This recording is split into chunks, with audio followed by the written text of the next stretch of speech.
जिंदगी का कैनवस पेश करते हैं किस्सों के रंग, एक ऑडियो स्टोरी पेशकश। कहानी ट्रिस्ट विद डेस्टिनी। लेखन व narration Kartikeya Tripathi. Audio editing व स्पेशल इफेक्ट्स स्नेहाशीष डे। इस कहानी के सभी पात्र और घटनाएं काल्पनिक हैं। हमारा मकसद किसी भी धर्म या देश को नीचा दिखाना नहीं, बल्कि अपने जरिए बंटवारे के दर्द को साझा करना है। एक ऐसा दुख जो यादों में जिंदा है और इंसानियत के साथ जुड़ता है। कितना खौफ होता है शाम के अंधेरों में। पूछ उन परिंदों से जिनके घर नहीं होते। पापा बहुत उदास थे। पापा क्यों? उस सुबह हम सभी थे। उनका और मम्मी का वीजा रिजेक्ट हो चुका था। पापा, मेरा वीजा एक्सीडेंट हो गया? मेरे 5 साल के बेटे रोहन के लिए एक्सीडेंट का मतलब वीजा एक्सेप्ट होना था। मैंने उसकी तरफ एक नजर दौड़ाई और हंसते हुए कहा, हाँ बेटा, एकदम एक्सीडेंट हो गया। खुशियां मनाते हुए रोहन अपने कॉम्प्लेक्स के सारे दोस्तों को ये खबर देने चला गया। उसकी मासूम जिंदगी में इस एक्सीडेंट की बहुत कीमत थी। वो भी क्यों ना, उसके अपने सुपर दादू भी जो चल रहे थे। पता नहीं क्या कमी रह गई जो हम दोनों का कैंसिल हो गया। पापा, अगर आप लोग कहें तो कैंसिल कर दें? नहीं, कैंसिल मत करो, ले जाओ इनको। मेरा कहा तो कभी माना नहीं। अगर नहीं गए तो ना जाने फिर कब। कहते ही पापा की आंखों में आंसू आ गए। मम्मी उन्हें शांत करने लगी कि कहीं फिर से उनका बीपी ना बढ़ जाए। आंसू आए भी क्यों ना। जिस बेटे ने होश संभालते ही अपने पिता की बात 71 सालों तक मानी हो, बिना कुछ मांगे चुपचाप अपने पुत्र धर्म का निर्वाह किया हो, उसको जब ऐन मौके पर ऐसी निराशा हाथ लगेगी तो कोई भी बेटा रोएगा ही। मैंने एक नजर दादू की ओर देखा और मन ही मन उनसे पूछा, क्या दादू, मैं ही क्यों? दादू ने कोई जवाब नहीं दिया। देंगे भी क्यों? 93 साल की उम्र पूरी करने के बाद इस अस्थि कलश में जो बंद हो गए थे। जी हां, मेरे दादू यानी पापा के बाऊजी और रोहन के सुपर दादू श्री राम सेवक लाल अब स्वर्ग सिधार चुके थे। लेकिन जाते जाते हम सबको अपनी एक आखिरी इच्छा दे गए। बच्चे, मुझे वहीं छोड़ आना जहां से मैं आया था। उसी मिट्टी में मिला देना जिसने जिसने मुझे बनाया था। अच्छी खासी गंगा है यहां। काशी में जाकर पूरा कर्म कांड कर सकते थे। अरे मुक्ति मिलती, मोक्ष मिलता, लेकिन नहीं, उन्हें तो लाहौर जाना है। कहते कहते रात को पापा किसी बच्चे की तरह फूट फूट कर फिर से रोने लग गए। मुझे अस्पताल का वो सीन याद आ गया। पारस, मेरा काम करेगा ना बच्चे? मुझे वहां लक्ष्मी चौक, शाह आलमी गेट, अनारकली बाजार, शालीमार बाग और पूरे अंदरूने लाहौर की गलियां एक बार और घुमाना, और फिर रावी की उन नहरों में मिला देना, ताकि मैं फिर से उन्हीं गलियों में, उन्हीं मैदानों में और अपने बिछड़े हुओं के साथ मिल सकूं। शायद ये बात पापा, मुझे या किसी और के समझ के बाहर थी, लेकिन हिंदुस्तान और पाकिस्तान की आजादी की असली कीमत उन 1.5 से 2 करोड़ लोगों ने जरूर चुकाई थी, जिन्होंने बंटवारे में अपना सब कुछ या बहुत कुछ खोया था। अब कम से कम वो अपनी आजादी का मोल भाव तय करने का हक तो रखते ही थे। मेरे दादू लाहौर के थे। गावल मंडी में उनकी खुद की दुकान थी और उनका परिवार शाह आलमी गेट के पास रहता था। वहां से लेकर लाहौर के लक्ष्मी चौक तक दादू के किस्सों की कोई कमी रही हो, ऐसा मुझे तो नहीं लगता। वर्चुअल रियलिटी टूर्स जब एक कॉन्सेप्ट भी नहीं थे, तब से लेकर हॉस्पिटल के बेड तक दादू की लाहौर टूर एजेंसी काफी धड़ल्ले से चल रही थी। दादू जो सच पूछो कभी देश का बंटवारा ना समझ पाए थे और ना ही घर छूटने का दर्द हजम कर पाए थे। उनकी और उनके जैसे कईयों की ट्रिस्ट विद डेस्टिनी दूसरे देशवासियों से बहुत अलग थी। At the stroke of the midnight hour, when the world sleeps, India will awake to life and freedom. A Dadu moment ये भी comes कहते थे कि which भारत few माता but ने तो मुझे rarely सब कुछ hit फिर the से दे दिया। दिल्ली अच्छी है, बहुत अच्छी है। भारत मेरी माँ है, पर वो घर के जैसी हो भी कैसे सकती है। अंदरून शहर का वो लड़का जिसकी खुद की गावल मंडी में खाने की दुकान रही हो, जो खुद दूसरों के साथ देश की आजादी के लिए लड़ा हो ये सोचकर कि एक दिन सब कुछ हमारा होगा, उसे अचानक अपनी जिंदगी, अपनी गावल मंडी की दुकान, दिल्ली गेट में हल्की आंच पर पकता हुआ इश्क, अपनी रावी नदी का घाट, अपनी यारियों को छोड़ 3 पोटलियां और एक अटैची में अपनी पूरी दुनिया समेटकर रात को चुपचाप एक ट्रक के सहारे अपनी जान बचानी पड़े और एक अनजाने शहर जहां कोई भी उसका अपना ना हो, वहां पर पूरी तरह अकेला आए तो पसंद आएगा भी क्यों। दिल्ली में 17 साल के उस लड़के ने पहले तो रिफ्यूजी कैंप में अपनी जिंदगी गुजारी, उसके बाद एक सिनेमा हॉल के लाइटमैन की नौकरी और फिर उस हॉल के मालिक के एक होटल में मैनेजर बनकर दिल्ली में अपनी हलवा पूड़ी का एक अच्छा खासा साम्राज्य बना लिया। दिल्ली ने भी दादू को खुले हाथों से तब अपनाया जब उनकी मुलाकात दादी से हुई। दादी और दादू के इश्क की कहानी भी बहुत अलग थी, जो कि आजकल की फिल्म्स या वेब सीरीज के खूनी मार धाड़ में बिल्कुल नहीं मिलेगी।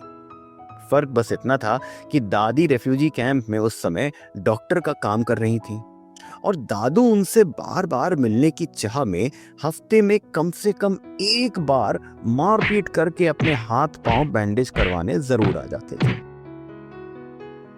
बाद में दोनों की दोस्ती और फिर जब दादू के हालात अच्छे हुए तो फिर हुआ ब्याह, मतलब शादी। डेटिंग शब्द उस समय इर्जात हुआ नहीं था, तो शुरुआत मोहब्बत से हुई और फिर वो दादी के गुजरने तक चली। अच्छा हुआ कि आजकल की मॉडर्न डेटिंग उस समय थी भी नहीं, वरना we are too complex Ram Sevak. I think we need more space and time to find our priorities Manorama, कहकर दादी ब्रेक ले लेती और पापा इतने बड़े यूनिवर्स में सिर्फ एक पॉसिबिलिटी बनकर रह जाते।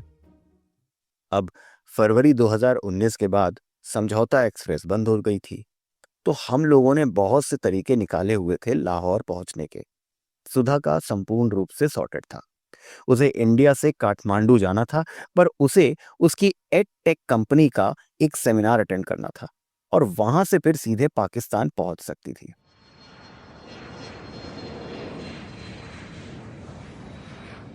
उसने बिल्कुल वैसा ही किया। मुझसे पूछने पर मैंने कहा कि मैं दादू को ठीक वैसे ही ले जाना चाहता हूं जैसे वो आए थे, ट्रेन से।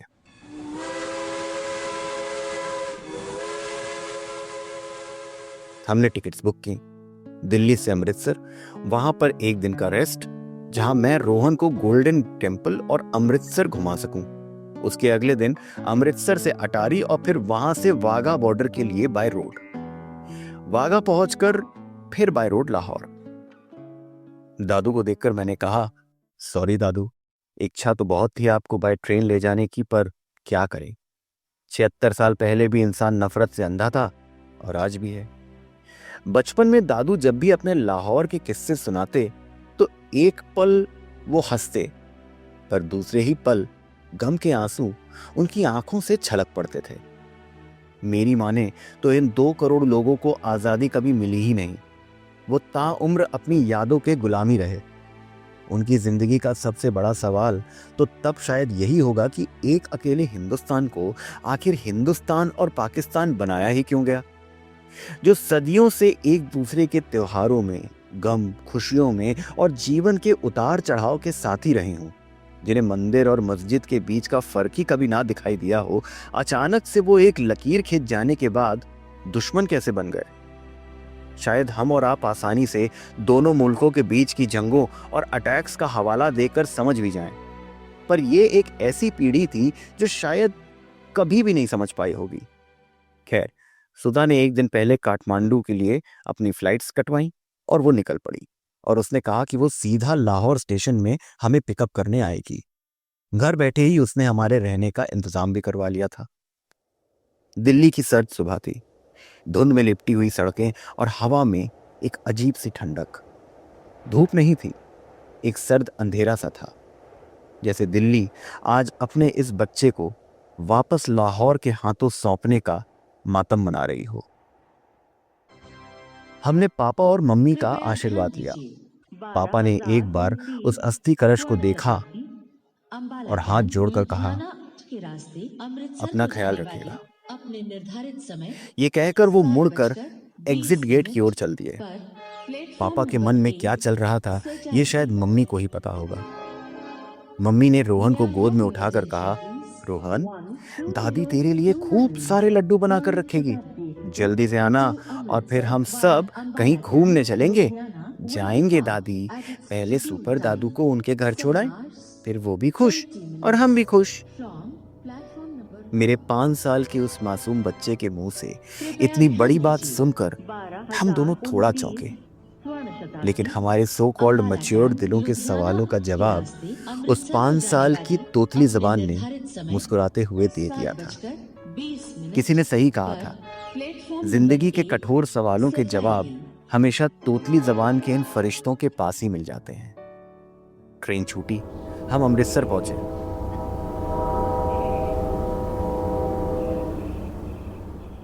वहां रोहन को मैंने गोल्डन टेम्पल और फिर अमृतसर की गलियां घुमाई।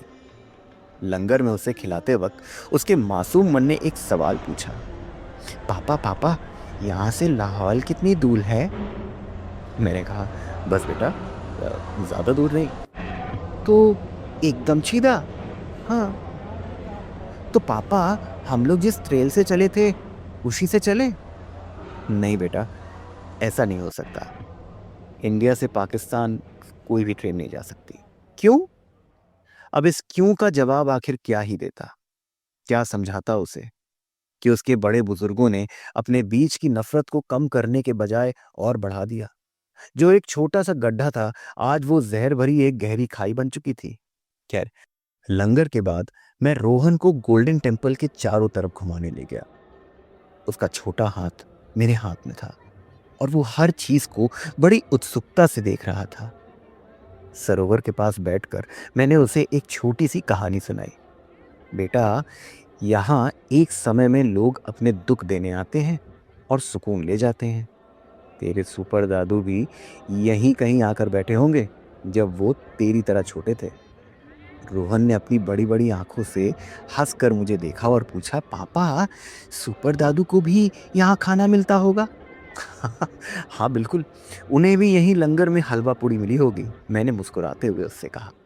तो पापा, हम भी खा सकते हैं ना? पापा, सुपर दादू के लिए, शायद वो भूखे हों। मैंने उसे गोद में उठाया और कहा, चल, एक प्लेट और खाते हैं तेरे सुपर दादू के नाम का। उस छोटे से पल को रोहन के साथ बिताने में लगा जैसे जैसे वहां दादू भी हमारे साथ ही हों। उसने अपनी छोटी उंगली से मुझे सरोवर का पानी दिखाया और कहा, पापा, ये सुपर दादू का कल तो नहीं है, पर यहां भी वो खुशी होते होंगे ना? मेरा गला रुध गया और मैंने कहा, हाँ बेटा, यहां भी वो खुश होते होंगे, मैंने कहा, और दिल को एक अजीब सा सुकून मिला। दादू से उस समय की सारी घटनाएं सुनता था, कैसे लाहौर से वो और उनका पूरा परिवार रात के अंधेरे का फायदा उठाकर एक ट्रक में चढ़े और बादामी बाग रेलवे स्टेशन तक आए थे। कैसे दंगों में झुलसे वहां के घरों में घुसकर उनमें रखे खाने की चीजों से उन्होंने अपनी भूख प्यास मिटाई, और कैसे दंगाइयों से बचते बचाते हुए लाशों से भरी ट्रेन से वो लोग झुलस कर अमृतसर पहुंचे थे, जहां उन्होंने दिल्ली के लिए निकलने के पहले कैंप्स में शेल्टर लिया था। बेटा, आज़ादी की कीमत हम लोगों से ज़्यादा और किसी ने नहीं चुकाई। अपना घर बार रिश्तेदार, यहाँ तक कि गाय भैंसों तक को छोड़कर आना पड़ा था। यही कहानी इंडिया से जाने वालों की भी थी। मैं सोचता था कि आखिर नफरत के गांजे में इतनी ताकत कैसे होती है कि इंसान सामने वाले को इंसान न समझकर शैतान समझने लगता है। इन दोनों के लिए आजादी किसी दर्द भरे अफसाने से कम नहीं थी। काश आजादी मनाने वाले हम दो मुल्कों के 90% लोग इन 10% लोगों का दर्द समझ पाते। अमृतसर में अपने चचेरे भाई कौशल की मदद से हम दोनों स्टेशन पहुंचे और वहां से अटारी की ट्रेन हमें मिल गई। पारस भैया, अटारी के पास एक दोस्त को कह दिया है, वो आपको पिकअप करने आ जाएगा और वाघा तक वो आपको छोड़ देगा। ठीक है कौशल। वहां थोड़ा संभल कर भैया, वो न्यूज में कौशल डरा हुआ था। मैंने हंसकर ऊपर की ओर इशारा किया। ट्रेन चली। ट्रेन में मुझे और रोहन को छोड़कर एक और बंदा मिला। नाम था इस्माइल। वो अपने एक रिश्तेदार की शादी के लिए कराची जा रहा था। बातों ही बातों में उसे पता चला कि हम पाकिस्तान क्यों जा रहे हैं। भैया, अभी जिस ट्रैक पर हमारी ट्रेन चल रही है ना, यही वाली लाइन सीधे लाहौर को जाती है।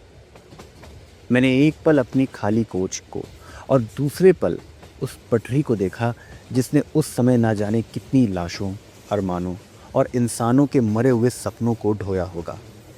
आज जो हरे भरे खेत दिखाई दे रहे हैं, कभी भीड़ के बचने का रास्ता बने होंगे। और जिस खाली ट्रेन से मैं जा रहा था, उसमें चींटी भर जगह भी नहीं बची होगी। वाह, क्या नेक ख्याल है आपके। अल्लाह आपके इस काम में आपको खूब तरक्की दे भाई। चिंता मत करिए, इस बार दादू को नफरत नहीं, शायद वहाँ प्यार ही मिलेगा। अटारी से उतरकर मैंने इस्माइल को अपने साथ वाघा तक की लिफ्ट दे दी। वाघा पहुंचकर हमने कौशल के दोस्त को थैंक यू कहा और जब पैसे दिए तो उसने साफ मना कर दिया। क्या भैया, आप दादू को उनके घर छोड़ने जा रहे हैं, पैसे लेकर पाप थोड़ी करना है। अच्छा, आप वापस यहीं से आओगे ना? हाँ ठीक है, मुझे इन्फॉर्म करिएगा, मैं लेने आ जाऊंगा। भैया, एक रात हमारे घर भी रहिएगा प्लीज। हम लोग एक दूसरे के गले लगे और फिर वाघा गेट के लिए चल पड़े। मन ही मन ख्याल आया कि काश उस समय भी दोनों तरफ के लोग ऐसे ही गले मिलकर अलग हुए होते, ना कि चेक पोस्ट पर हमारे पासपोर्ट और वीजा चेक करने के बाद दोनों तरफ की फोर्सेस ने हमारे जाने का कारण पूछा। मगर जैसे ही उन्हें पता चला, अपने अपने रब को याद करके हमें बाइज्जत आगे बढ़ने के लिए कह दिया। लीजिए, आ गए पाकिस्तान भैया। Welcome to Pakistan. Thank you smile, welcome to Pakistan. तुम कैसे जाओगे? मैं भी लाहौर और फिर वहां से फ्लाइट। ये तो अच्छी बात है, चलो दोनों एक साथ लाहौर तक चलते हैं। हाँ, ये भी सही है, एक हम वतन साथ हो तो थोड़ा सेफ भी लगता है। यही मन मन सोचकर हमने लाहौर की टैक्सी कर ली।